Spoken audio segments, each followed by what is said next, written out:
Only 2 games into the brand new season, the Boston Bruins have already found a hidden gem on this team and one of their new additions. Now, I could mention this about everybody, but Mark Kastelic is someone that we need to discuss here on this channel, who's had an absolutely insane game last night against the Montreal Canadiens, and we're only going to see up from here. So we're going to be talking about everything here from Mark Kastelic in this video. Before we get into it, however, we know since 70% of you guys watching right now are not subscribed to the channel. If you're looking for a spot to get all your Boston Bruins news, you're in the right spot. Hit the sub button. Join me here on the channel as we cover everything Boston Bruins related. Now, without any further ado, let's get into the man of the hour, a first star of last night's game, in my opinion, Mark Kastelic. He is a true hidden gem on this team right now. And we know the additions from the Boston Bruins this offseason, they made a lot of changes and a lot of different skill positions. And Mark Kastelic, I would not say was considered to be one of those players. 5 goals last season on the Ottawa Senators. Coming into this game here tonight and already has 2. A fight in his first game. It is already seeming to be a fan favorite for the Boston Bruins. Now, I want to pull up the line that he is on first of all, because over these first 2 games, this line right here, centered by Mark Kastelic, has really been probably, in my opinion at least, the best line the Bruins have had so far this season. Now, I understand, we're only 2 games in. The first game was a bad one. The game against Montreal was a big win. Still not the best though, but this line seems in mid-season form, and that's all thanks to Mark Kastelic. Cole Koepke as well, playing very well. I feel like just about everybody on this line is a hidden gem, but Mark Kastelic is the real one that nobody thought he would be playing this well this early on, and I really expect a lot more from him. But this Montreal game last night was really the point where a lot of Bruins fans clicked on this. You're going through Twitter, you're seeing Mark Kastelic's name everywhere. Everybody is surprised by his performance. Everybody is happy to see that a guy like Mark Kastelic, who is not supposed to be a sniper, and we're not expecting him to be a sniper every game. We don't need him to be a sniper every game, but the fact that he was doing this and having the confidence and feeling confident to be able to do this, already enough. I've seen enough from him, and I am already a massive fan of him on this team.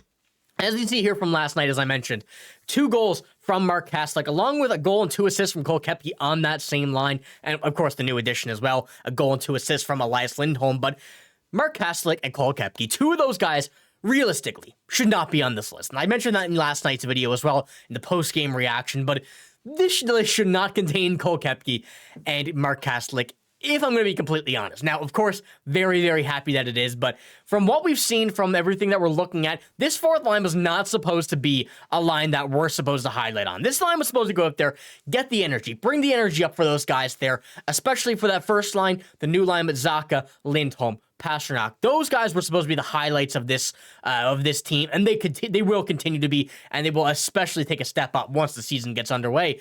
But the fourth line really stealing the spotlight here, and Mark Kastelic is being the center of that, and having a game against the Montreal Canadiens, and now a game against the LA Kings coming up. If we can see this continue, there's going to be a big problem that many teams are going to have playing this Boston Bruins team, that there is not going to be any line that you can ease up on. All of these lines will be able to produce at a constant, very, very high level with a higher physicality on this fourth line than majority of the forward lines on this Bruins team already.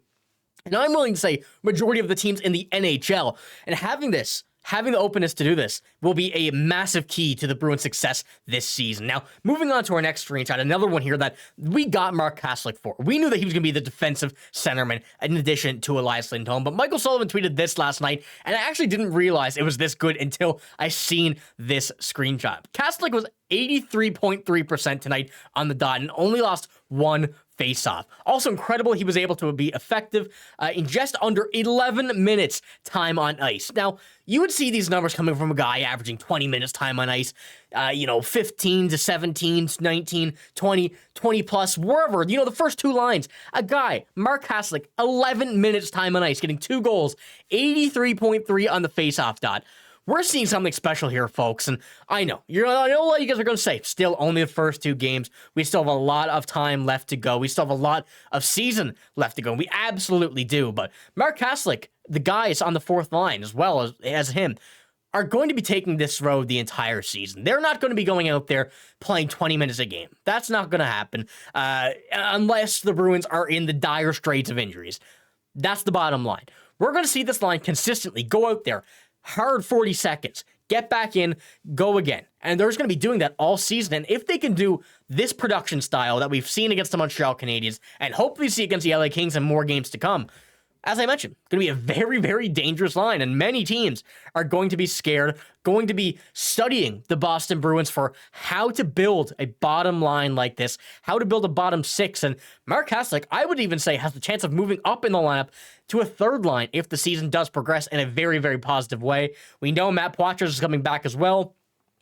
That will change the lineup somehow, but especially with this first line, I don't know if Jim Montgomery and Don Sweeney are going to want to change this. This seems like a special line so far in this season, and we're going to see a lot more from them over the next few games, And as I mentioned, when Poitras comes back, you're going to see a move on the second line or third line, most likely second for Poitras slotting in on that side, likely moving Morgan Geekie down and then going from there. And I don't think that this line is going to change, to be frankly honest with you. So let me know what you think. If Poitras comes back, do you think this line gets changed? Do you think we see, someone on the third line come out, someone on the second line come out?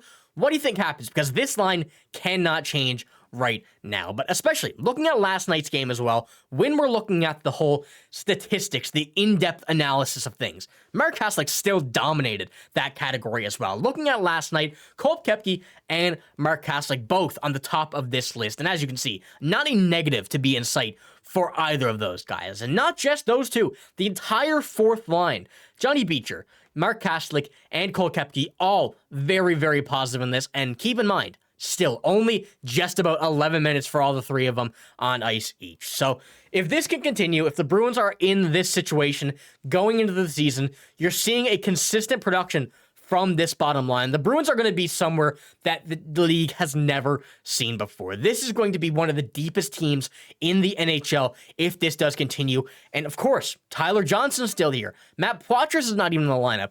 We already have a great offense lined up, ready to go. Once we get into the season, once the season gets rolling and everybody gets their wheels back under them, we're going to have a very dangerous lineup. And with many moves to be made, the trade deadline, our internal players, and likely free agency coming up next season, the Bruins are going to have a lot to think about, but not at all in a negative way. So I cannot wait to see what Jim Montgomery decides to do with this line next game, even moving this lineup to potentially be a third line. There's a possibility of that as well. However, a bit more unlikely than everything else. There's still many possibilities. Only game 2 of the NHL regular season. Game 3 coming up.